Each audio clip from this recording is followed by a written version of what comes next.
We are here in the off season once again, and NFL draft is behind us. It's been a couple weeks now, so we're going to continue to unravel the mystery of the 2018 season and what's going to go down. We're going to actually take a macro look here, back at the big picture, what it means for teams as a whole. We're going to look at offensive risers and fallers from a team perspective. And we broke down all the rookies, all 256 of them, I think it was, Chris. We broke them all down last week and talked about our risers, fallers. So now we're going to look at teams now that these rookies have landing spots. We are joined also by a special guest today, one of our own Rotoballers, and that's Mr. Steve Ribeiro. And he's going to introduce himself in about 3.5 seconds. But first, say hello to my always co-host with the co-most, Chris Mangano. Chris, how's it going? I'm doing good. How's it going with you? Very good. I like the spiffy background. And I'm glad that you chose football, the NFL network there, not the golf channel. I half expected to see that on your TV screen. Yeah, I figure, it's a football show. I got to stick with the theme. You had to. You had to. You're forced to. Had to stick with the theme, But Plus, Tiger's not playing well right now, so my golf enthusiasm is a little lower than normal. I can relate to that. The golf enthusiasm being low. I'm sure you can.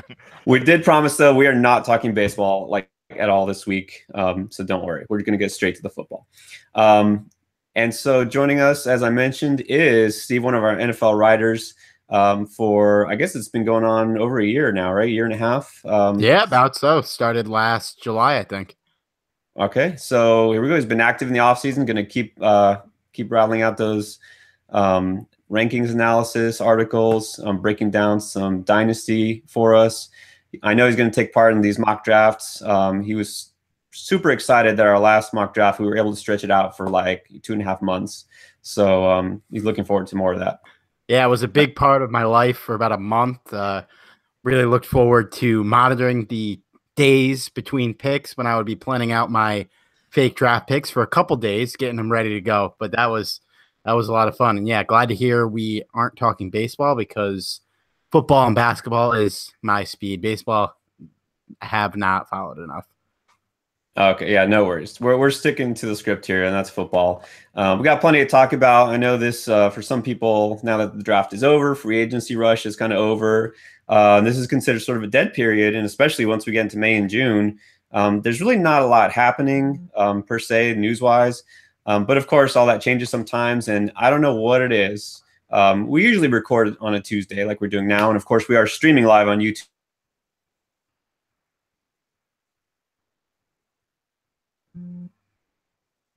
It's just, for some reason, it seems like whenever we record, there's breaking news, something, I won't say earth-shattering today, but something major happens. And so it just so happens a few hours ago, we did get some news that we're going to talk about. So before we jump into our risers and fallers for the team perspective, Chris, I think you got to this first. I saw it on Twitter, so I retweeted your retweet. Mark Ingram suspended for 4 games. So first of all, shocking news. It kind of came out of nowhere. And second of all, I think everybody is now selling their watches and their jewelry and their bits of gold they can find around the house and smelting their coins so that they can buy shares of Alvin Kamara. So is Alvin Kamara now undeniably the #1 player in all of fantasy sports ever? Ooh, it's close between him and LT, right? LaDainian Tomlinson. No, I don't think this really. First of all, yes, this was shocking. This came out of nowhere. I hadn't heard anything about this. I can't quite take credit for first. I did retweet Ian Rappaport's tweet, so he beat me to it by a little bit, but he has better sources than I do. But yeah, this was shocking. I don't know if it really. I mean, it certainly helps Kamara because now you got to think, at least for those first 4 games, he's not going to have to share the rock with Ingram. There's some talk about Boston Scott, who they drafted. There's some talk about Jonathan Williams, but I think we're going to see, Kamara's going to definitely take on a bigger role. The problem is, can Kamara's stock be any higher than it was? He was going, he's going around RB5, RB6 in drafts right now. I mean, are we going to bump him up to 2, 3? I mean, are you going to take him over guys like Gurley, Bell, Zeke, or DJ? I don't think I am. So maybe you can make a case for him over Saquon now, but I don't think his stock can really get any higher. So it's only 4 games. It's not like, Mark Ingram died and now it's all Kamara. He's only going to miss 4 games, then he'll be back. So, I mean, yeah, his stock is definitely up, especially for those first 4 games, but I think it was already up. So, Right, and the way I said it was on the Twitter sphere was basically now I think his current ADP before today is might actually be justifiable. Like saying, okay, he's for sure a first round pick, and all the crazy prices we've seen him go for. Now I think you can almost justify it because the 4 games, well, that's just part of the season. But what will be interesting to see, and we don't know, but what will happen when Ingram does come back? Is he just going to automatically assume that same workload he had last year? Because one thing that we talked about actually during our playoff episode, I think it was actually during the wild card weekend, and correct me if I'm wrong, they were playing Carolina, and we noticed the trend where, it was always Kamara was breaking off the long runs. They were using him a lot in the passing game, mixing it up. Ingram, though, when it was in the red zone, when it was especially near the goal line, Ingram was the man, right? He was the one who was getting those touchdowns. And then we noticed that all of a sudden it shifted when they're in the playoffs, and this carried on, not just once. It wasn't just one carry we're talking about. All of a sudden, Kamara got that responsibility, and he was scoring a short touchdown on the ground. And we thought that was really interesting. And so I'm wondering if they're ready anyways to kind of hand him more responsibility, and Ingram will just become more of a change of pace guy. So Steve, let me get your take on that. Do you think this devalues Ingram, aside from the obvious fact he's missing those 4 games? Do you worry about his stock the rest of the way? Because some people might say, oh, he's going to be a buy low, right? He's going to be buy low. You're going to get an RB1, for the last 12 games of the season. But how do you see it? I think you hit the nail on the head there by saying even last season they started to shift towards Kamara a little bit. And I think if Kamara comes out and is just dominant and like really proves that last season those mind-blowing numbers he put up weren't really an anomaly and that he can do that every time he touches the ball, they're not really going to have a reason to mix Ingram into as heavy as a role as he had last year. And I do think that even though Kamara got more red zone work in the playoffs, I don't think that role will diminish for Ingram necessarily. But if Kamara comes out guns blazing and is kind of a 3-down back to start the season and he's dominating, there's no reason to mix Ingram in as heavily as they did last year. Obviously, he's going to have value, but if Kamara really is playing well and playing great and proves that he can handle that big of a workload, I don't think that Ingram will be an RB1. And I think he'd still have value in maybe a flex or low in RB2. But like you said about the ADP, Kamara was probably going a little bit too high, but I think I think now there's no doubt that his current ADP is where he should be at.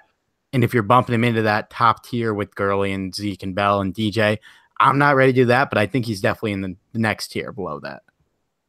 Yeah, that makes sense. And, I've never been an Ingram fan in the first place. I kind of feel like they held on to him because I don't know. I get the sense they've been trying to replace him for a couple of years, and it just didn't work. They just didn't find the right guy, and they just haven't committed enough to the run to want to do that, to spend any capital. And so they kind of got lucky. I mean, yeah, you got to give them credit for finding Kamara when the 3rd round, but they didn't invest heavily in a running back, and they got lucky that they found a guy who was able to, perform as well as he did last year. So I kind of feel like this might be their excuse to just permanently replace him. I'm not saying they're going to cut him or anything like that, but I don't know. I had major concerns before last season. I really did not expect anything close to the season Ingram put up. And so, I'm kind of just avoiding because I think Kamara is going to be the workhorse going forward. I don't know, Chris, do you think there's a buy low opportunity at all there for Ingram? I mean, how far would he have to slip for you to say, okay, I've got a bite here? Yeah, he was already going a little too high for my liking because like you said, I had already noticed and we had already noticed towards the end of the season that his role was starting to diminish, and I felt like it would probably stay that way going into the season, even before the suspension. I'm not too worried. I mean, you never know with Sean Payton. He's put Ingram in the doghouse before, even when it hurt the team. So there's no guarantee he won't do it again. But if he starts to fall to like that mid to low RB2 range, I definitely would think That to me is gonna, scream a value. Like if he's going after guys like right now, kind of like, after Mixon and Freeman and those guys, and if he's down kind of in that Kenyon Drake range, I think I'd probably rather have him over Drake. So if he starts slipping to that range, then for me he becomes a buy low. Interesting. Yeah, it'll be very fascinating to see where his ADP winds up in all formats going forward.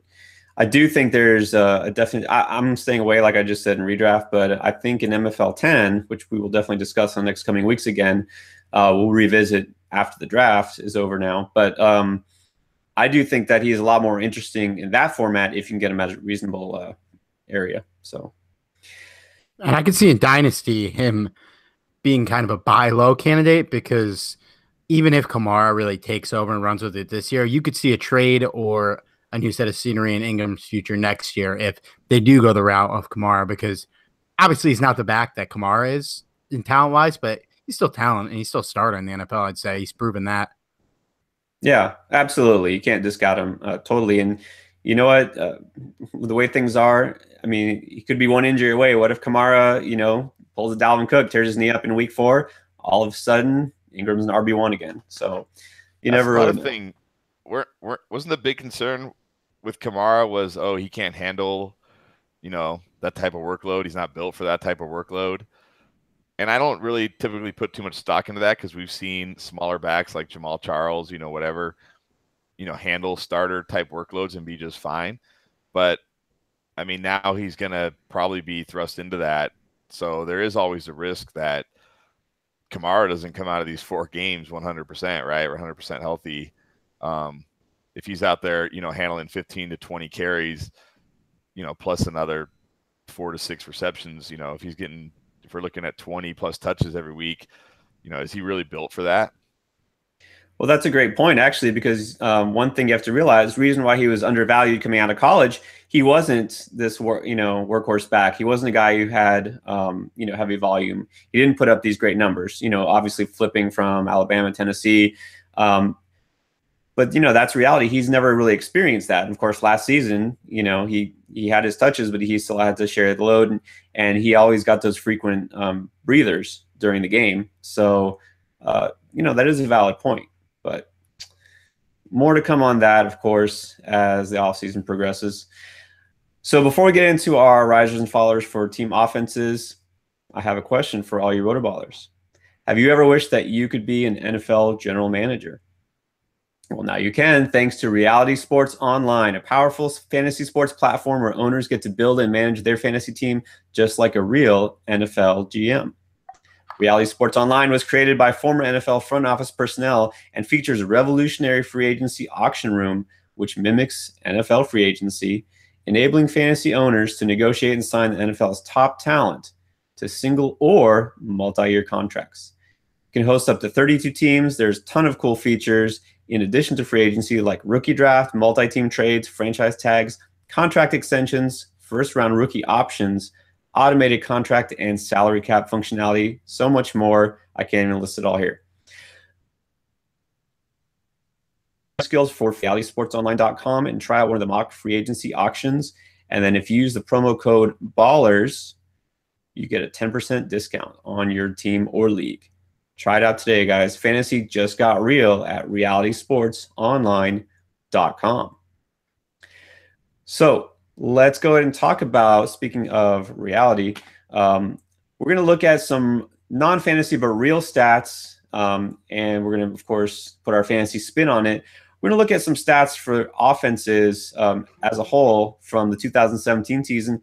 Also going to look at a little bit of projections for 2018, and we'll give our take on some risers, fallers, not just as a team, but also pick out some players that could benefit the most. So one thing I want to point out is I did get some statistics here.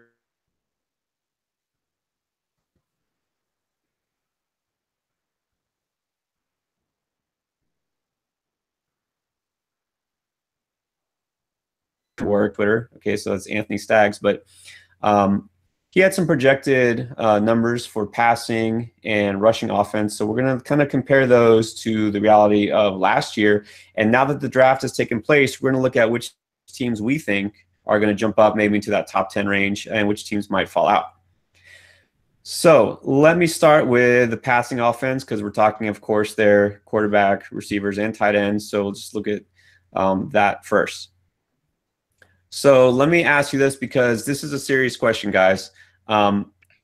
Did you know, because I'm I guess ashamed to say I didn't realize that the Chargers were the top passing offense in the league last year. They had 4,431 yards, and Phillip Rivers was right up there at the top as far as passing yards too.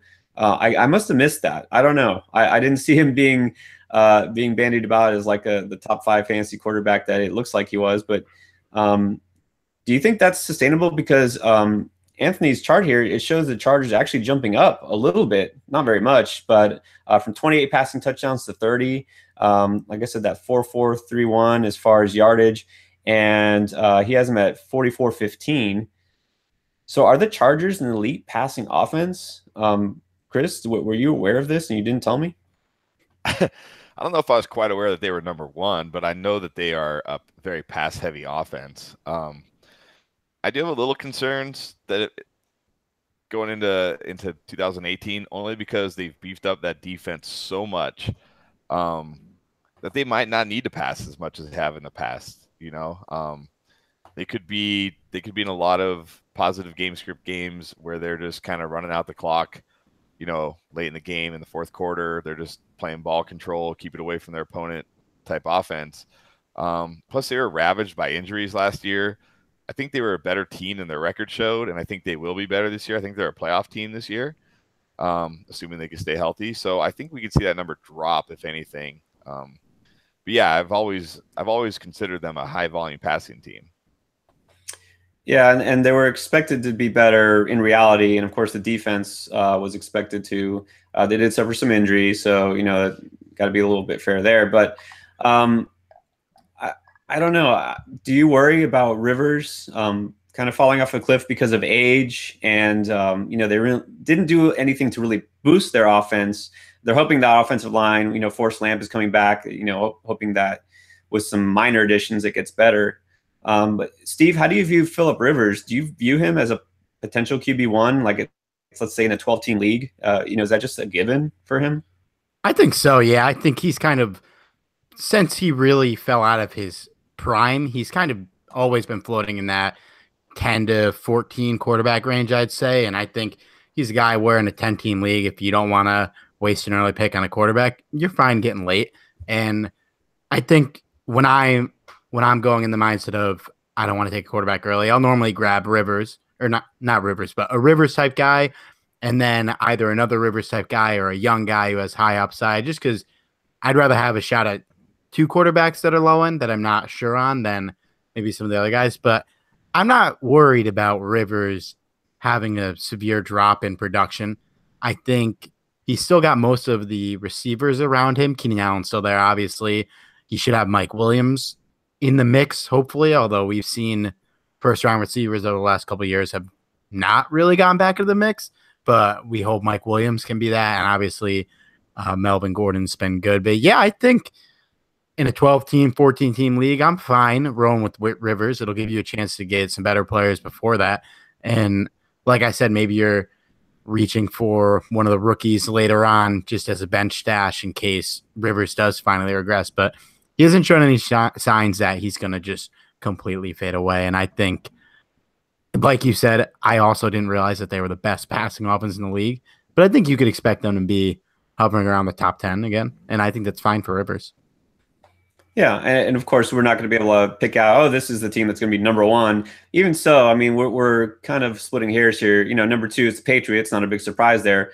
You know, 44-18 passing yards. Okay, so a difference of 13 yards. It doesn't matter who was number 1, number 2, right? Who's getting you that production? It's about the same there. Pittsburgh, number 3. That's not a big surprise either. And one team that is, I guess, to me, the most surprising, if you consider their quarterback situation last year and the fact that Ryan Fitzpatrick played several games, Tampa Bay Bucks, for all the struggles that Winston had. He had a couple of huge yardage output games. They didn't necessarily win all those games, but the Bucks at number 4. So when you talked about waiting on quarterback, I know that's a popular strategy, and that's something I like to do. And then pairing up 2 quarterbacks, and I know especially in MFL 10s, I like to do that. I like to wait. I like taking quarterbacks in back-to-back rounds because they're around that same tier, and then one with upside and one that's kind of relatively safe. Rivers is that safe guy. To me, I see Winston as more of that boom-bust guy. So he's a guy I might be targeting in that same area.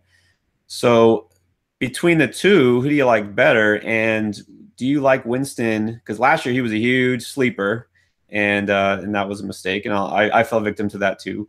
But Steve, let me ask you first: what do you think about Winston this year? Do you trust him, and would you take him and his upside, just basically, which means he's younger, is what that means, over somebody like Rivers?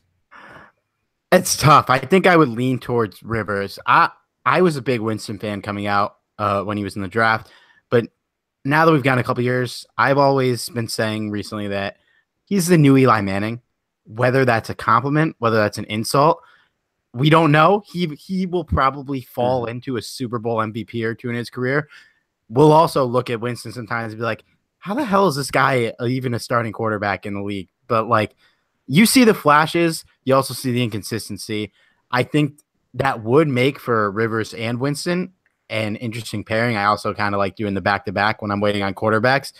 But I think, especially in a deeper league, I would take Rivers just because you kind of know what you're going to get. Whereas Winston, it's night and day depending on if he shows up or not. I do think that he's still going to be a starter in the league for a long time and a good one at times. But like I said, you don't know what Winston you're going to get week to week. And that's when you're waiting on a quarterback, I think you'd rather have somebody who you know a little bit better.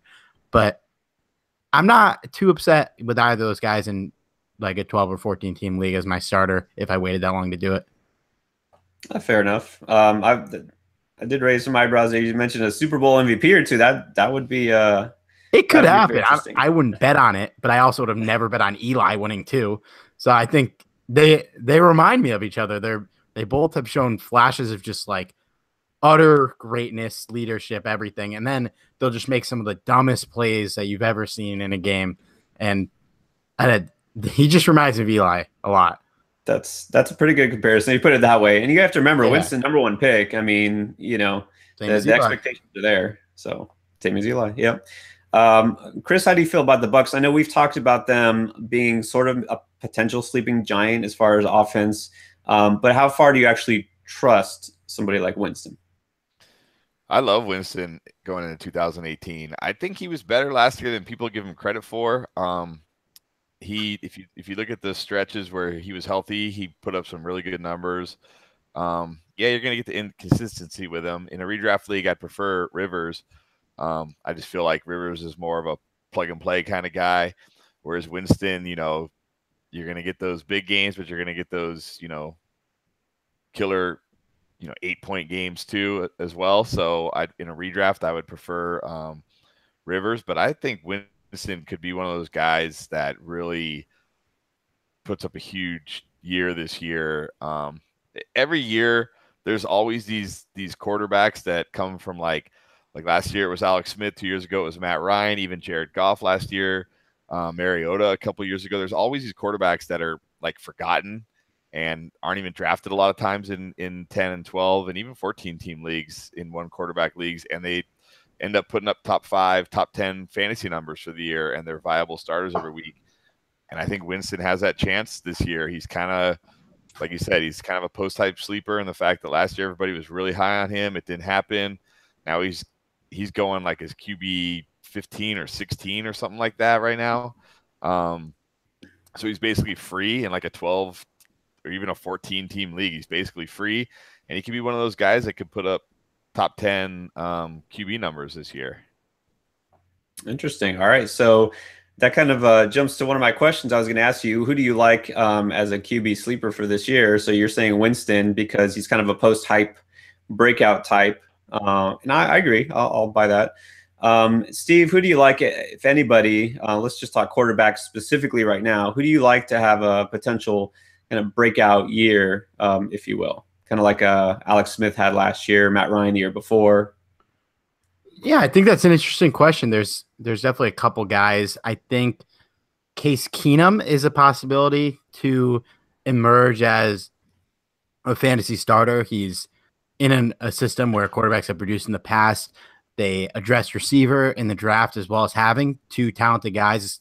It's Demarius Thomas made Tebow look good. He can make anyone look good, and I'm a big Case fan. I also like not necessarily as much of a sleeper, but I think Jared Goff has been a bit overlooked in terms of being a guy that you're probably going to be able to get later. I don't think he's going to go in the top 7 or 8, but I my lone fantasy title I won last year, Jared Goff was my guy, and I think he's a guy that I don't think that offense is going to get much worse numbers wise. If anything, I think Gurley's totals will slip a little, but I think I think he's only going to get better. He went from being horrible to being very good, and I think there's room to grow, and I think Cooks will be a better fit for them than Watkins, and given an offseason of them working together, I think he could definitely be in the mid-range of QB1s, even more so than the lower guys like I feel like we've been talking about. Yeah, one of these weeks, I'm guessing probably in June when there's really actually nothing going on in the NFL news cycle. I think we're just going to devote like an entire episode to Jared Goff because you're saying he's a bit overlooked. I actually think he's being a little underrated as well. And then, of course, Chris thinks he's like the most overrated quarterback in the league. So we're gonna have to just have a whole hour just devoted to that. What do you think, Chris? I think my quote was he's grossly overrated. I never said he was the most overrated in the league, but yes, Grossly overrated. Okay. I do think. I mean, obviously, this is a discussion for another time, but I think Jared Goff is gonna break a lot of hearts this year. Wow. But actually, he's going a lot later than I thought he would. I mean, I think he's going outside the top 12 quarterbacks right now, at least in best ball leagues. So if he's going in that range, then I think that's okay. I figured he'd be like a top 10 quarterback off the board this year just because of what he did last year and because of that offense. So, but I haven't seen that yet. So right now, I guess he's not grossly overrated. Maybe he's just slightly overrated. Who's more? Let me ask you this. Dynasty. Actually, when I said he was grossly overrated, I was more referring to Dynasty. So. Okay, well, let me ask you then, who, even in Dynasty, who's more overrated? Who is grossly overrated more than Goff? If he's not the most overrated. In Dynasty? Yeah. Give me a quarterback who's more overrated if he's not the most. I mean, I kind of want to say Deshaun Watson. Not that I don't like Deshaun Watson, but it's funny, I drafted Deshaun Watson in one of my leagues last year, one of my dynasty leagues, and I remember watching him in preseason going like, well, that was a wasted pick. Like, this guy's terrible.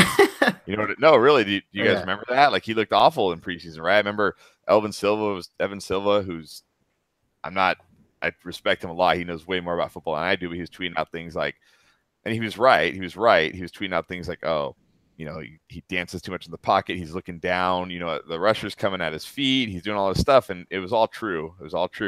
But somehow when he got into the real game action in the season, he became this stud. And I kind of feel like that was maybe just like a hot streak. Like he was just on a heater. We see this sometimes from guys who have this amazing year and we're like, this is who he is. And then they never do it again. Like I think in a short, especially in a small 4-game sample, you can just get red hot, right? You can just, or 5 games, whatever it was, 6 games, you can just get red hot and you're throwing the ball and, tip passes are going to your receivers, whatever, they're making catches. It's, you're fitting into tight windows, but I'm not sure that this is really who Deshaun Watson is. Obviously he's not, because if he was, he'd be like the greatest quarterback of all time, right? He was scoring like 30 fantasy points every week. So there's going to be some, I don't think anybody expects that, but I think he's going like in super flex leagues. I think he's like QB4 or QB5 off the board right now. So I think people with Deshaun Watson are going to be a little disappointed going forward as well. Not that I don't like him, but I don't think he's going to be quite like a top 5 quarterback for the rest of his career. Yeah, no, and I get what you're saying. Again, we're talking strictly value, real versus perceived. And so you're saying he's overvalued because he's going as like the 4th or 5th quarterback, and he's just not necessarily going to produce that way. Yeah, people are looking at what he did over that game stretch and going like, oh my God, he's like the second coming of Aaron Rodgers, and he's 2 years old or 23 years old or whatever he is. I think he's going to be more of like long term. He's going to be more of like a high end QB2 type. His legs will help him. I mean, his legs will help support him, right? They'll give him like a nice, safe floor, but I don't think he's going to be that like top 5 kind of elite quarterback that people are expecting to get after what he did last year. I feel like he'll be more in the QB1 conversation than the QB2, but I also do agree with you in that he's being valued very highly right now, and it was a really small sample size. And like you said, even if he does play well, and even if he is like a top 5 QB this year, fantasy-wise, he's probably not going to be playing at that level he played in during that stretch because that was wild.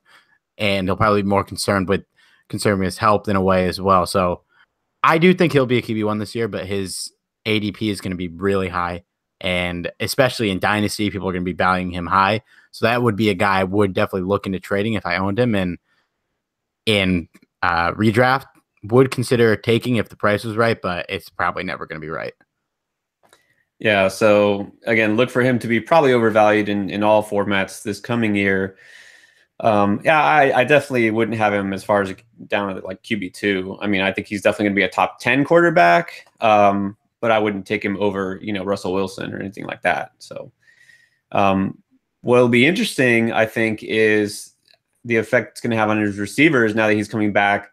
So a guy I'm interested in, we already know about Nuck, we're not worried about that. But what about a guy like Will Fuller, who, again, for that small, stretch when they were on fire, he was putting up some real numbers, and it looked like he was kind of delivering on his promise now that he was healthy.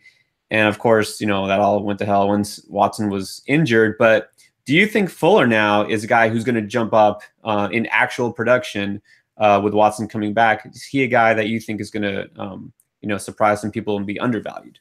Chris, I guess let me go with you first. This is a tough one for me to answer. I mean, he's going to be better than he was with Tom Savage, that's for sure.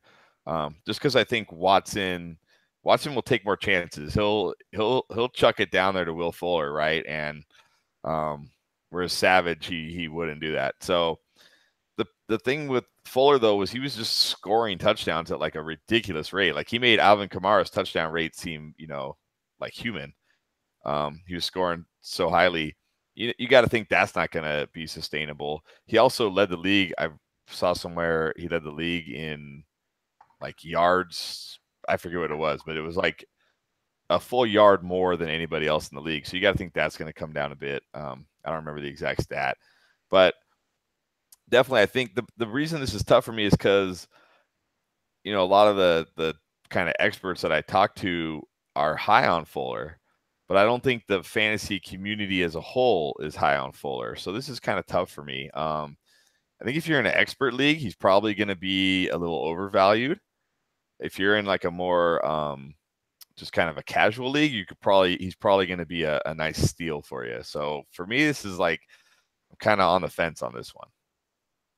Gotcha. And that's the frustrating thing now, because basically, with the exception of like, maybe 2 leagues here and there, this goes for baseball and football, leagues that I've been in for years and years, the same kind of group of guys, pretty much every league I'm in now is an expert league. So all these guys, I think, I'm going to get a good value. Here's my sleeper. Everybody already has known about the same sleeper, and they're going to get him like a pick before me.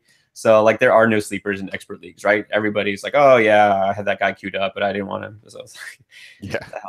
So that's a little frustrating, but we adjust. Let me ask you this, and Steve, we talked about Will Fuller. We talked about the Chargers and Mike Williams. Who's a guy on any team that's like that wide receiver 3 or 4 type guy that really didn't deliver a lot in fantasy last year, that you think might jump up and make a difference this year? And I know that's covering a lot of ground there, but one of these teams that you think might be a riser, who are some guys, or maybe even a receiver core? We saw a guy like Robert Woods last year for a stretch until he got hurt. He was delivering some fantasy value. Ted Ginn was, had his moments here and there, much as I hate to admit it. But who's the guy that you're kind of eyeballing? Yeah, I think 2 guys that I could see as breakout candidates this year.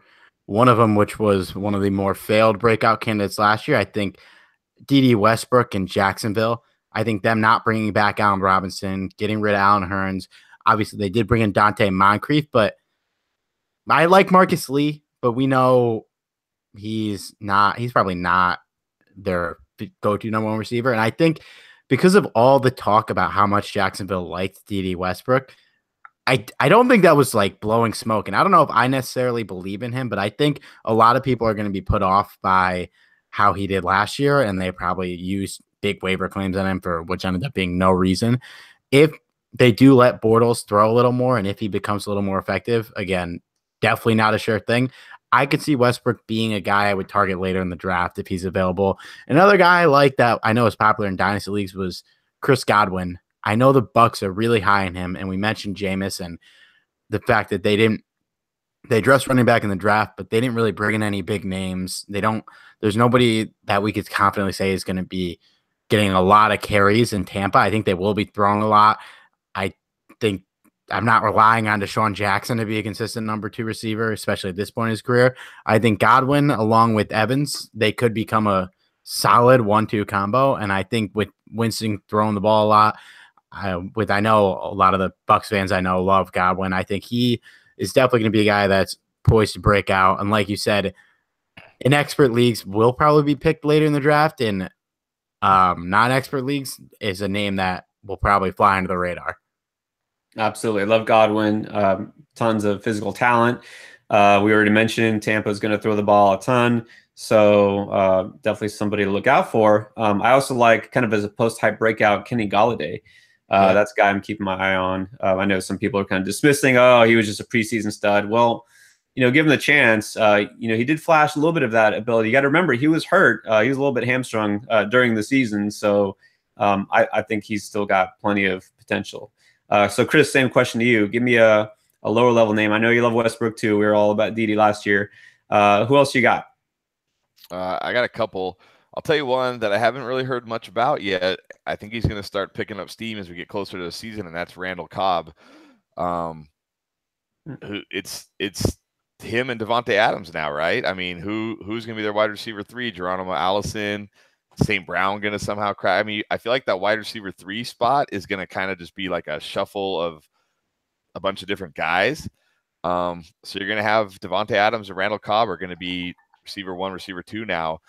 And you're talking about an Aaron Rodgers offense without Jordy Nelson. They brought in Jimmy Graham, which certainly could hurt in the red zone. But I think between the 20s, Randall Cobb in PPR leagues, he could be one of those slot receivers that gets you a bunch of catches and some yards and gives you those nice, solid, 10 to 15 point games every week. Kind of like what we saw from the guy I'm going to mention now, Jamison Crowder, a couple years ago. I like him. I like his situation with Alex Smith there. I think Alex Smith is gonna lean on him a lot in that passing game, and he's gonna be another one of those really good PPR guys. And then lastly, a guy that I think people are starting. I think I'm not the only one here anymore, like I used to be. But that's Rashard Matthews in Tennessee. I know everybody's like all about the Corey Davis second year breakout hype train, but man, give me Rashard Matthews. He's going so late. I mean, I think you get him like 10th, 11th, 9th rounds of drafts. And I really like him this year. I've already talked about that Tennessee offense a lot. I really am trying to get as many shares of that offense as I can. And Matthews is a guy I've been grabbing a lot of spots. So those are the 3 for me. Yeah, and Tennessee is definitely going to be an interesting team to watch. We expect that they're going to open up the playbook a little bit, new coaching staff, and kind of let Mariota, do his thing.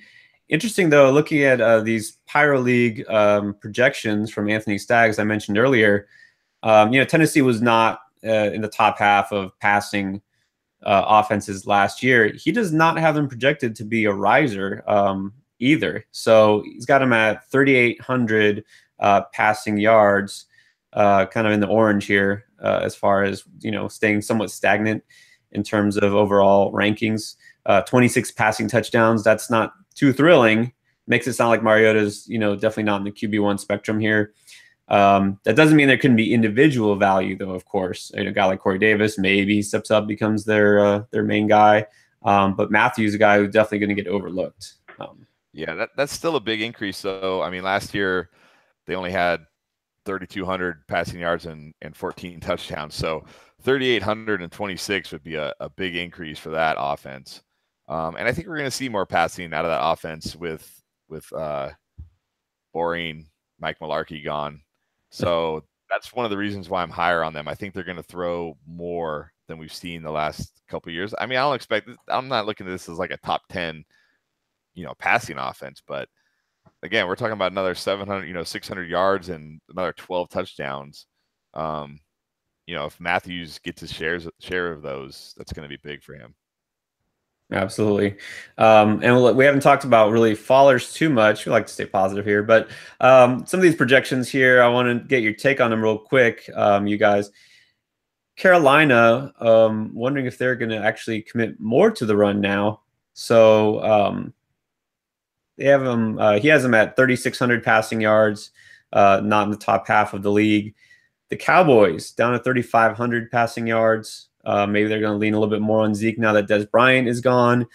Maybe play a little bit more conservative, focus on their defense if they have one. And then the New York Giants, definitely horrible last year. You thought they might make big gains with Beckham back. Does not project a 4,000-yard season for Eli here. 3,600 yards, kind of the lower half, lower bottom 10 here, passing offenses. You guys agree with those generally? Those teams that we shouldn't get too excited about in the passing game?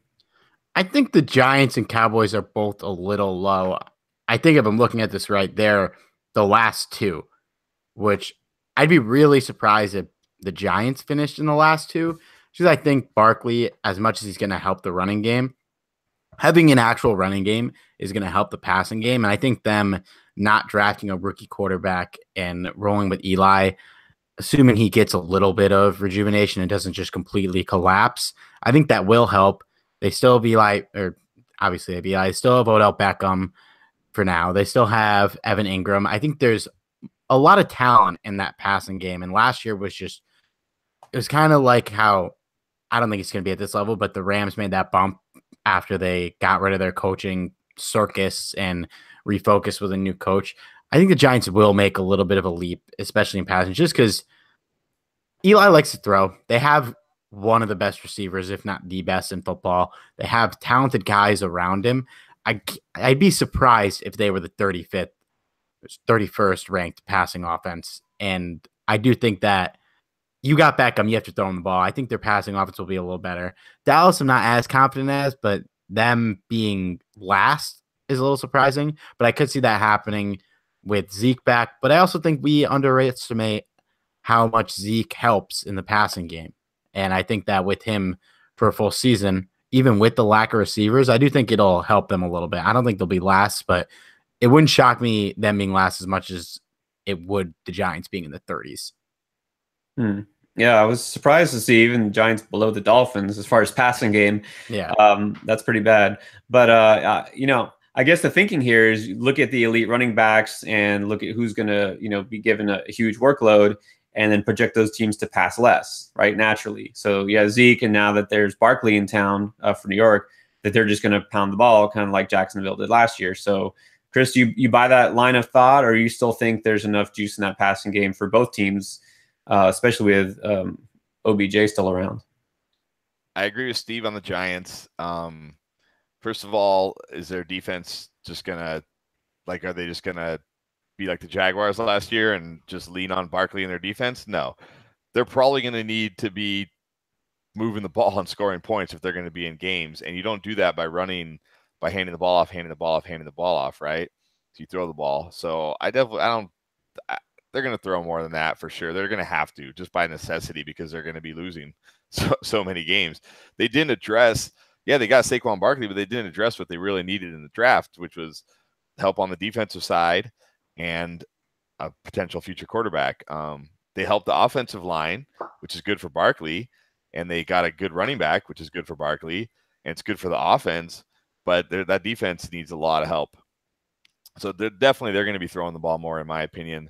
I could see the Cowboys being last. I already tweeted out that I really think, barring injury, Ezekiel Elliott is going to be only the sixth running back in history with over 400 attempts this year. He was on pace for 387 last year, and that was with a better passing game than they're going to have this year. I think if you're coaching that Dallas offense, you have to just look at it and say, Zeke is far and away our best player. It's not even close. We just got to give him the ball as much as possible. We have to slow the game down. That's their only chance, right? They have to slow the game down. They have to play ball control. They have to, keep the other offense off the field. And they have a guy that can do that in Zeke, right? They have a guy who they can just lean on. He was already averaging, I think, 24 carries a game. All he really has to do is average one more carry a game, and he's at 400. So I think we're going to see Zeke be only the sixth player in history to have 400 rushing attempts in a season. So I could see them being last. I do want to throw a little note about Carolina. They have a really bad defense too. The thing that makes it tough for me to figure out Carolina is Cam Newton. Cam Newton, the last 3 years, had over 130 rushing attempts, and he's had over 100 every year except one when he had like 90. And not all of those, the problem is they're not all designed runs, right? There's going to be a lot. The reason why their attempts are lower is because, they can call a passing play, the pocket could break down or no one could get open, and Cam Newton just takes off, and now it's a rushing attempt, right? So I think we'll see a little more throwing out of Carolina, but I think that one's probably pretty close to where they'll be. But I think we'll see a little more passing than we're accustomed to, because I don't think that defense is going to be very good again, and they're going to be playing from behind a lot as well. Yeah, it was surprising. Nobody thought they would go the receiver in the first round, thought maybe second round, that they would address the defense, especially the secondary, first. And then it turns out they flip-flopped it. Got a potential first-round talent at DB in the second round, but we'll see how that plays out for him. So speaking of the running game, talked about Carolina and Jacksonville. Jacksonville, of course, led the league in rushing. So we saw instant impact, exactly what they had hoped for, along with, of course, with that dominant defense. But they drafted Leonard Fournette, and they led the league in rushing. And so right behind them, as you mentioned, the Cowboys, talking about total yardage here, 2,170 for the Cowboys, 2,262 for the Jags. Carolina was fourth there at just over 2,100. Team I want to ask you guys about, though, now is the Eagles. We all know what they did, of course, with Wentz, but the running game was, dare I say, amazingly effective, because nobody thought that kind of committee, especially throwing Ajayi in the mix kind of midseason, and then Clement was undrafted free agent. Nobody thought that would work. And of course, LeGarrette Blount's not there anymore. Do you think that with the pieces they have now, do you think that they are actually going to be able to sustain that kind of success with their committee? Or do you think that Ajayi kind of takes the reins now? So, Chris, let me ask you first. What do you think? Now we're looking at a committee. Doug Peterson loves committees. He understands, kind of like Bill Belichick, that the running game isn't, not that it's not important, but you don't need a stud running back. You don't need Barry Sanders, as much as I love Barry Sanders, Adrian Peterson, or even Ezekiel Elliott. You don't need that. You just need guys, kind of like what the Patriots do. Roll out Ajayi on early down, bring out Clement on passing downs. They're bringing back Darren Sproles. Smallwood is still there. Now I just saw a report they're talking to Terrence West. This Why? is what Pete. Yeah, agreed. Because Peterson understands that, like, running the ball isn't what wins you games, right? I mean, like, you have to run the ball, but that's not, you win the game. You win in the passing game, right? The NFL is a passing league. You win by passing. You win by stopping the pass, right? So Ajayi, Terrence West, I'm sure to him they're all just the same guy, kind of, right? It's like, it's the reason why the Patriots let Deion Lewis just walk when they could have just signed him for what they're basically going to pay Sonny Michel. Bill Belichick understands that. Just give me a guy. Give me Gilsley for a few games. Give me Rex Burkhead that nobody wanted. Give me James White. Whatever. Just, these guys have roles. Get them out there. Let them do their thing. Let them have their 10 touches every game. So no, I know a lot of people are high on Ajayi going into this year, but I don't see it for me. I have no Ajayi shares, and I'm probably not going to have any Ajayi shares. Yeah, and I like Ajayi from the real life perspective of being in that committee, and I pretty much agree with you on every point there. I think the committee will work. I don't know if they're going to finish as high as they did last year. They finished third in yards per game. I can't really see that happening, but I think they will continue to be in the top 10. I like the Ajayi, Clement. I think Underwood and Sproles will factor in slightly, not huge on any of those guys, but I think that committee will work. I think Ajayi's price, fantasy-wise, is going to be a little too high, but I could also see myself having 3 receivers I like and no running backs in the 5th round and being like, well, he might break out. So as of now, I also don't plan on investing in any Ajayi shares, but I think he will be a guy that people talk themselves into when they forget or choose not to draft a running back early on. Yeah, he's going to be one of those value picks, kind of a zero RB, I think, favorite. Yeah. But I mean, come on, the knee issue that hasn't been an issue, but it's going to be an issue pretty soon. I think that's something you just can't ignore. But yeah, he's never going to be a workhorse like they tried to make him in Miami. And you see when they did try to do that for half a season, it lasted, and then what happened? He just couldn't handle it. So he had the chances, but I think he's going to be more effective, and also the team's going to be more effective when he's limited to maybe 15 carries. Fantasy, that's not going to translate to anything huge. And then I'm a little disappointed. I'm glad to see Darren Sproles back. I mean, good for him. He's a great player. I was a little surprised he did come back after that injury. He had already said he was going to retire last year, and of course, he missed almost the entire season. So, but that kind of crushes all my hopes and dreams for Donnell Pumphrey potentially leading the league in rushing as a rookie. So, just never have that back.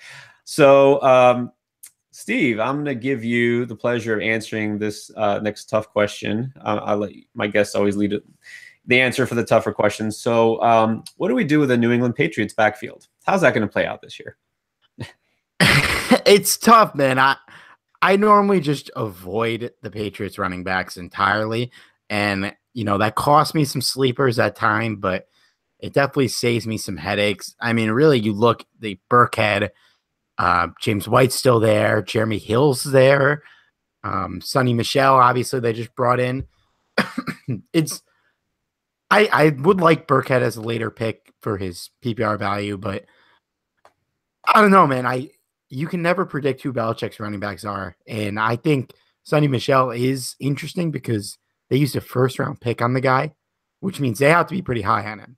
And so he's a guy who, if I could get him in the later rounds, maybe like 11, 12 range, I think I would take a shot on. But other than that, I think people are going to value Burkhead and White a little too high, even though they have value. Hill might be the goal line back, but we thought Gillislee was going to be the goal line back last year, and that worked out for nobody. So it's I don't know from a fantasy standpoint what to make of these guys, and that kind of means that I'm just going to avoid them. But like I said, Michelle is the guy I would want if I had to pick any of them, just because Belichick isn't taking a guy in the 1st round just for fun.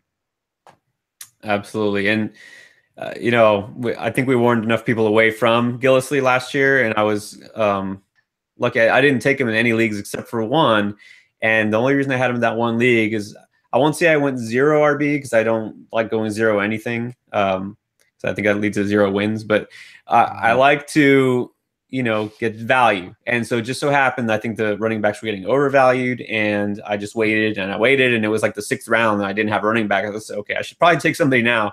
And he was kind of the best available, and that screwed me royally. But yeah, we never know what to do. The Patriots, they were a top 10, just barely 10th in rushing yardage last year. You got to think Michelle is going to be a big factor, which is why they took him. Deion Lewis kind of was a second half savior for a lot of teams. But Chris, do you trust Michelle off the bat? And do you really think that Belichick, as much as they invested in him as a 1st rounder, do you think he's going to trust a rookie, especially the first time he fumbles the ball? Yeah, I think it's okay. I think he's going to kind of have – I think he's going to have that Deion Lewis role that we saw last year, which is fine. That's a viable fantasy starter every week. I personally, in redraft, do not take Patriots running backs unless I was taking Burkhead very late last year, like in the 13th, 14th rounds, because – if I take Burkhead in the 13th, 14th round and it doesn't work out, big deal. It didn't cost me anything, right? But I'm never going to touch a Patriots running back early in the draft because, again, there's just too much uncertainty. And like you said, okay, I get it. Everybody puts a lot of stock on draft capital, and they should, and they spent 1st-round draft capital on Sonny Michel.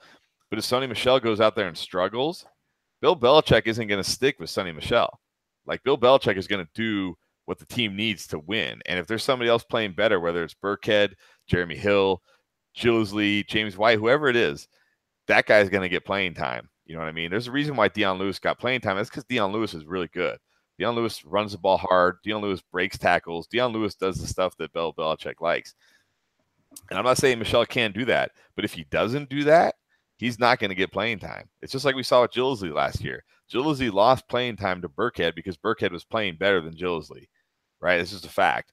And that's Belichick doesn't care that they signed this guy for however much, or that they traded for this guy for whoever. I mean, look, they traded for Brandon Cooks and then traded him right away again the very next year. And it wasn't like Brandon Cooks was bad last year. So it's too much risk for me in the earlier rounds, which right now I think Sonny Michel in best ball drafts, I think he's going like 4th, 5th rounds, somewhere around there, maybe 6th round, depending on, you know, how roster construction is going for teams. And that's too early for me to risk on a Patriots running back. If I'm wrong, I'm wrong. But for me personally, it's too much. Now in best ball, I'll take the chance, right? I'll take the chance in best ball, because if he gives me, you know, you're okay. You don't have to worry about like, do I start him this week? Do I sit him? What do you don't have to worry about that in best ball. But in redraft, it's too much risk. I'd rather take the guys going later. Like I think James White right now is almost free. He's kind of been forgotten, and to me, he's a sleeper. This is a guy who two years in a row has caught 70 passes. I don't think that suddenly because they drafted a running back in the 1st round, Bill Belichick's going to forget about James White. I mean, this is a guy who basically, you know, was a huge reason they won the Super Bowl 2 years ago. So I don't think Belichick's just going to give up on James White because they drafted a running back in the 1st round. So for me, he's like kind of the guy I'm looking at. Yeah. Well, he was the MVP. I mean, let's not mix that. 2 years ago, if he's on a team that has a quarterback named anything other than Tom Brady, he would have been the MVP. But of course, got to give it to Brady. Yeah, not an exciting pick, but definitely one that could produce. I don't like him quite as much in best ball because he's never going to have those huge breakout games. But he's definitely a PPR, kind of an every week, just set it and forget it flex play. So speaking of risk, at high risk, I know you kind of tweeted this out earlier. I think it was today. Your least favorite early round running back that's going way too high still, based probably on name alone, is LaShawn McCoy. So I know you don't have anything against him personally. He's been a great running back. He still put up pretty good numbers. But God, that quarterback situation now, even if we know that Josh Allen's not going to be starting, hopefully not at all this year. But with McCarron or just the team in general, that offense, are you just completely avoiding him everywhere, every format, no matter what? I mean, how late would he have to be on the board still for you to take LaShawn McCoy? He's starting to get, it's funny. I sent out that tweet a couple days ago or whatever it was. And then now his value is starting to get to where like, man, I think I might have to start drafting LaShawn McCoy. He's finally getting to that point where he's starting to drop. I think enough people are starting to talk about like, oh, this offensive line is really bad. This offense is really bad. The receiving group is bad. The quarterback is bad. Whoever it is, pick one. They're all bad. You're choosing between a career backup who entered free agency and nobody really wanted, a rookie who threw 5 interceptions in a second-year quarterback who threw 5 interceptions in one half of football last year, or a rookie who has a cannon arm and has nobody that can run cannon routes. So this is just a bad situation. Now, volume will be there for McCoy because it's going to have to be. He's their whole offense. But he's 30 years old. He's had over 2,600 touches in his career. I never like trying to say like, oh, this guy's injury prone or this guy's going to get hurt, because that's a fool's game trying to predict that. But it seems hard to even if he doesn't get hurt, you got to think he can't be as explosive as he's been. I don't think he looked quite as explosive last year as he did 2 years ago. And you got to think all those touches and the age has got to start catching up to him. And then, I mean, if you're a defense playing the Bills, you're just loading the box, right? You're just saying, okay, just don't let McCoy beat us and make McCarron or Allen or Peterman, whoever it is, throw the ball and we'll be fine, right? So there's a lot of things working against Shady. It's just, you're just banking on volume if you're taking him. But he's starting to drop into that kind of like, he's starting to go, after Freeman. I think pretty soon here we're going to see him going after guys like Mixon and maybe Jordan Howard. And at that point, to me, that's going to be too much value to pass up, and I'm going to have to start drafting him. Yeah, and with McCoy, there are two big issues that you just can't ignore. And so, number one, you mentioned the offensive line. that's really where the value comes from with the running game. You have those big bruisers up there; they can open line, open holes for almost anybody. When you have a quality back like McCoy, age isn't quite as big an issue, but you realize that they trade away Cordy Glenn for nothing. I don't know why. Richie Incognito retiring, and so they didn't really do anything major to address that. So that offensive line is actually getting worse, and then. Number two, nobody's going to respect that passing game like at all because there's nothing you need to worry about. It's pretty obvious they're going to stack the box against McCoy and force the Bills to pass as much as possible. So, I mean, I think he's going to be running uphill all year. So I agree with you. I mean, I don't know if I would take Joe Mixon over him. I don't think so. I think I'd still rather have McCoy, but yeah, once you get to that range. He's still to me. I don't think he's a top 10 back anymore. I don't know. Is that a little too bearish, Steve? Are we being a little too negative here? I don't think ruling him out of the top 10 is sorry. I don't think that's crazy. I think still though, because like I'm still taking him over Joe Mixon in a heartbeat, but it's a deep top 10. You look at the top guys, Bell, Gurley, Zeke, David Johnson, Hunt, Kamara, Fournette. I think he's pretty solidly behind them. And then you're getting Melvin Gordon, Dalvin Cook. I think I'd take both of them over McCoy. And then, when you get in the territory with Freeman and Barkley and Howard, that's where I think it gets interesting. But this situation kind of screams what Todd Gurley's 2016 situation was, where as weird as this sounds, they're throwing out Jared Goff and Case Keenum, two quarterbacks who couldn't play. Now they both can. But at that point, everyone knew exactly what they were going to do. They put 8 men in the box. Jeff Fisher ran his middle school offense into the ground. And if Todd Gurley's running the ball up the middle every play, no matter how good the guy is, it's not going to go anywhere. And that was Todd Gurley's second year. This is deep into McCoy's career. And while I do think that if he's there in the third round, I'm probably still happily taking him, but just because of the volume alone. But there are serious concerns because their quarterbacks, Peterman was clearly not good. I don't personally think A.J. McCarron is good. I don't think Josh Allen's ready, and I don't think they think he's ready. So I think we're going to be seeing a lot of A.J. McCarron, and I don't think defenses are going to respect A.J. McCarron that much. They have some decent receivers, but they're decent at best. So like you said, these boxes are going to get stacked. And I don't know if Shady has that step anymore to really break through a 7 or 8 man box every play. And I think it is scary. And I'm not even going to go near him in the early second round. Definitely not the first round, obviously. But if he's there in the third and I don't have a running back yet, or if I only have one, I'm still thinking about him just because that volume is going to be there. And you never know. Even though I don't like McCarron, you never know. They made the playoffs last year. Stranger things have happened than A.J. McCarron having a good season. Let me ask you guys this, because currently he's going off as RB12 in best ball drafts. RB13 is Devontae Freeman. You want Shady or Freeman in 2018? Just for 2018, not Dynasty. Well, Shady or Freeman for this year. That's a tough call. I'd say probably Freeman just because the team situation is better. Again, that's kind of our theme this week is looking at the offensive unit as a whole. Falcons are going to, stay pretty steady. Nothing exciting there. Nothing's changed. They'll be last year's version of the Falcons. They're not going to be that version that, that aberration of what happened a couple years ago. But the Bills are getting worse. I mean, there's no way around it. So I'll take Freeman. How about you, Steve? I think I would go Freeman, but I think if those guys are there and I'm a pick behind and someone takes Freeman, I think I'm still okay taking McCoy. But yeah, like you said, the Bills situation is not great. I don't expect Freeman to have a drop off. I think we kind of know what he is at this point. Outside of that one crazy year, I think he's kind of more or less had stats that we can expect, and they're fine stats. And I think I feel much safer about taking Freeman than taking Shady, which is kind of bizarre to say given how consistent Shady's been. But if there was ever a time for a decline, it's this season. Okay, you guys both said you'd take him over Mixon. What about Jordan Howard? Oh, I like Jordan Howard, so I'm taking him over all of those guys. I actually agree. I'm pretty high on Howard. Okay, one more. This is my guy who's actually going after all these guys currently, although I think we're going to see this start to creep up. Shady or Jerick McKinnon? Wow, go ahead, Steve.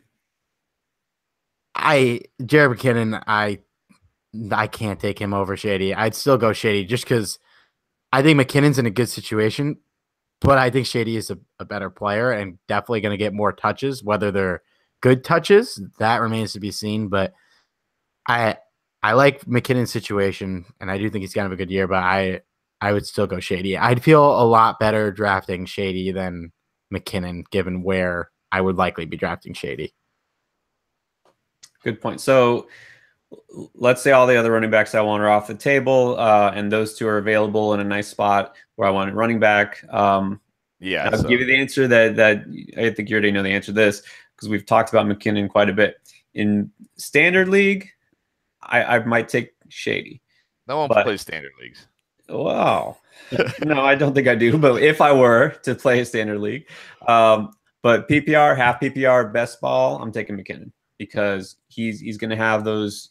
Well, he probably will have more likelihood of getting in the end zone. I think he have bigger games. He's going to play, and of course, a role in the passing game. That offense is going to be a lot better. So, yeah, give me McKinnon unless it's a standard league. Then I guess I'll take Shady. Yeah, so those are the running backs going right after Shady. I mean, you have Ingram, but obviously he's going to drop. So I was just curious how you guys rank those because I would definitely take McKinnon over him. Howard is tough for me only because I like the receiving game that LaShawn McCoy. I mean, I still think he can get 50 receptions in this offense. They might not go for a lot of yards, but that's 50 free points, right? Whereas Howard can't even catch. But I do like Howard this year. In standard leagues. In standard leagues, I'm definitely taking Howard over LaShawn McCoy. I think Howard's going to have a good year on the ground. Mixon for me is close. So, and I agree with you guys. I would take Freeman over McCoy this year. It's just even with Mixon's upside, it's just you're talking about one of the best running backs of the past decade who, even though the team is kind of crumbling around him, he's not crumbling yet. And whereas Mixon, we have seen really nothing to show that like Mixon is going to be a great fantasy player, even though I think he will be. But at that, like, if I'm looking at my roster after draft and I see Shady in the third round or Joe Mixon, I think it's just I'm going to feel a lot better with Shady on the paper. Yeah, you're probably right on that. And Pierre knows I hate Mixon. I talk bad about Mixon every chance I get. I do know that. I'm not one of these guys like, I see a lot of guys who like they love a guy or they hate a guy, and it doesn't matter what happens in their situation, they still love him, they still hate him. I can accept the fact that even though I dislike Joe Mixon, his situation is going to be much better this year. There's no Jeremy Hill. The offensive line is a lot better. I think the whole offense will be better. So I like Mixon's situation this year. But I think you're right, Steve. I think if I was on the gun and I'm staring at LaShawn McCoy and Joe Mixon, it's going to be very hard for me to take Joe Mixon over LaShawn McCoy. All right, fair enough. So to finish things out here, let's look at the bottom five here of these Pyro League projections from Anthony Staggs as far as rushing totals. Now, keep in mind, again, we're not talking about per game averages. We're not talking about individual players. These are team rushing totals, and part of that projection goes with the attempts. So it could be that a team is projected to run the ball less because they just, aren't able to run the ball as much. It could be partly because of their defense shortcomings. I think one of these teams is definitely the reason. So let me just quickly run through the bottom five projected rushing total for teams in reverse order. So we have, no surprise here, the Detroit Lions. And then there are the Cincinnati Bengals we just talked about. Pittsburgh Steelers. Now, again, partly that's because they're only projected to run the ball 401 times, which is among the lowest. I think it might actually be, yes, the lowest projection for all the teams. So he just doesn't expect them to run the ball very much. And then you have the Chargers, and saving the worst for last, the Raiders. So give me your guys' thoughts on that last team here. Is there any scenario where you want a running back on the Raiders on any of your teams? It really just depends on how low they fall. I don't like Doug Martin. I don't like Marshawn Lynch, but I guess Lynch in particular, if I need a running back off the bench and he's there in like maybe the 9th or 10th round, just strictly volume speaking, I would take him. I think you got to expect their offense to be better than what it was last year. And even though they're going to be passing most of the time, there's going to be end zone carries. I think Lynch is still your guy in the goal line. Obviously, I don't love him, and I don't think this is going to be a very productive rushing offense. But I think if Lynch is your third back, maybe a flex play from time to time, I'm fine with it. I don't expect big things from the Raiders, but I think volume based, if nobody's touching these guys, then they're guys people are ultimately going to have targeting later. All right, Chris, what do you think? Raiders.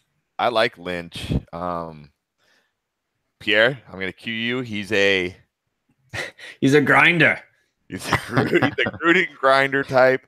Not only that, I think I'm specifically talking best ball here, because that's really all I'm playing right now. But he's going after guys like Aaron Jones, Kerryon Johnson, Rex Burkhead, Jamal Williams, Marlon Mack, Isaiah Crowell. I mean, I would take Marshawn Lynch over any of those guys. Give me a guy who is a bruiser in a John Gruden offense who's going to get all the goal line touches, right? I mean, who's going to get the goal line touches over Marshawn Lynch? Do I expect Marshawn Lynch to be a consistent weekly fantasy producer? No, but in a best ball format, he's going to give you, 3 or 4 or more usable games, and you're getting him at like such a discount right now compared to the other running backs that are going ahead of him, in my opinion. So I really like Marshawn Lynch. Interesting. I think the question there really is, are there going to be any goal line touches for the Raiders? That's a good question. I think last year, even who was the lowest scoring team? I think even the Giants had like 20 touchdowns last year. So there's going to be some, at least. They can't be worse than that, right? They can't be worse than the Giants, who only had like 20 offensive touchdowns last year. Yeah, back in the good old days when the Raiders were the Raiders, in the 80s, they just gave the ball to Marcus Allen and Bo Jackson, and they just ran it 99 yards for touchdowns, man. And they're just going to get back to that, all right? They're going to get back to basics, just smash mouth football. They're just going to grind it, all right? That's right. That's right. All right. I apologize again. I said I would never channel or invoke John Gruden again, and it came to me. You just can't help yourself. It's in your blood. You just have to accept it. I guess so. I'm going to have to just put up a Raiders flag behind me. Maybe that's what I'm going to do. Forget the Dolphins. I'm just going to have to embrace, just go full Raider. All right. So we've covered a lot of ground here. Steve, thanks for joining us. And tell everybody, besides, of course, rotoballer.com, where you're putting out quality content all the time, where can people find you on Twitter and anywhere else? Yeah, obviously Rotoballer, of course. You could find me at Twitter at @CBarbero. Also, if you're a Rams fan, I write for a website called ramstalk.net. You could find our podcast on iTunes, Stitcher, pretty much everywhere at this point. And you can follow them at Talk Rams on Twitter. There you go. Perfect. Chris, thanks as always for joining. What do we have on the slate coming up? We're going to have Anthony join us probably next week or so. Are we ready to talk more best ball, or should we just get into Dynasty? I'm always ready for best ball. Yeah, I figured all the time. I figured you're itching for it. Now that we have some more some fresh ADP data as far as the post draft, I think we're gonna have to go there, right? I'm down. There we go. All right, so maybe I could finagle Mike Beers to come on the show. I think you should. Talk about data. We talk about all these charts and graphs, and he's the man. And actually, my second and only out of 2 that I've done so far, MFL 10s, I was actually picking right after him, and of course, on the way back right before him. So we can have to go back and forth on a couple of picks where I know he sniped me a couple of times and who I wanted. I probably did not snipe him and anybody he wanted, but I'll be curious to see his take on how that went down. But of course, he's probably in like 5,000 MFL 10, so he won't remember what I'm talking about. Yeah, probably not. Yeah. All right. Well, thanks for listening and watching. If you caught the live stream, and of course, if you want to listen to this in your stereo, car, or anywhere else, maybe your Walkman, if you're going to go retro full 80s, catch us on iTunes. You can catch us, of course, on Rotoballer Radio. and that would be rotoballer.com, where you find all the best fantasy football and baseball and hockey and basketball and golf, technically, if we want to call it a sport, all the best advice for fantasy sports anywhere on the planet. So check us out there. Thanks for listening, and we will be back next time.